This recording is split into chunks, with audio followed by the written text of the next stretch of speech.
Seperti apa yang sudah dijangkakan penyokong, JDT bakal menjadi kampion Piala FA musim 2024-2025 ini dengan membelasah lawannya 5-0. Namun kalau melihat di beberapa ruang komen ada yang menyatakan bahawa Sabah FC semalam melawan 11 pemain JDT ditambah ref dan juga VAR agar sukar memang menang bagi Sabah, kata Francisco.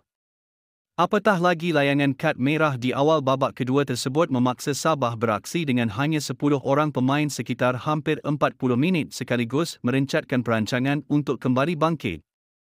Menurut Jean-Paul de Marigny, bercakap mengenai sebarang keputusan pengadil bukanlah hal yang disukai, namun dua situasi melibatkan pembatalan gol Sabah dan kad merah itu dilihat sedikit aneh. Saya sebenarnya tidak gemar bercakap mengenai pengadil kerana itu merupakan tugas yang sukar. Namun dari sudut pandangan saya, kedua-dua situasi tersebut agak pelik.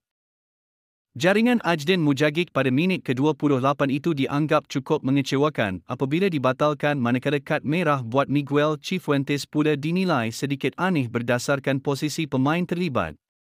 Ketua Jurulatih Sabah, Jean-Paul de Marigny menerima dengan hati terbuka kekalahan besar 0-5 pasukannya kepada juara bertahan, Johor Darul Tazim JDT dalam aksi final Piala FA malam tadi.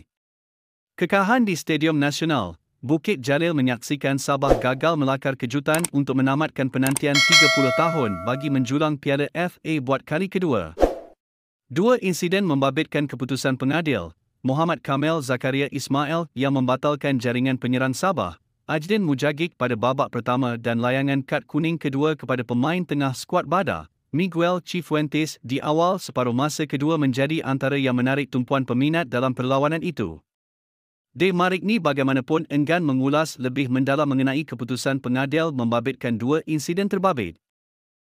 Saya sebenarnya tidak begitu suka bercakap mengenai pengadil kerana ia tugas yang sukar.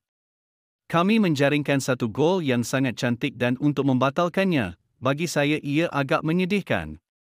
Kedua, pemain kami sebenarnya berada di hadapan pemain lawan insiden kad kuning kedua Cifuentes. Secara peribadi, saya fikir ia sepatutnya kad kuning kepada pemain lawan, tetapi itu bukan keputusannya. Jadi, terpulang kepada sesiapa untuk menilainya, kata De Marigny. Pada perlawanan itu, Sabah terpaksa akur dengan kehebatan JDT apabila ketinggalan 0-3 pada babak pertama hasil jaringan Jonathan Silva, gol sendiri Rawilson Batuel dan ledakan Jairo da Silva. Sabah meraih gol pada babak pertama, namun jaringan Mujagik pada minit ke-25 dibatalkan selepas pengadil menyemak video bantuan pengadil VAR. Lebih malang, skuad Badak terpaksa bermain dengan 10 pemain apabila Miguel Cifuentes dilayangkan kad kuning kedua pada minit ke-49. Oscar Arribas dan Manuel Hidalgo kemudian menambah dua lagi gol untuk melengkapkan kemenangan bergaya JDT, sekaligus meleburkan impian Sabah untuk menjulang Piala FA buat kali kedua. Akhirnya sekian informasi kami buat, semoga bermanfaat. Jangan lupa subscribe.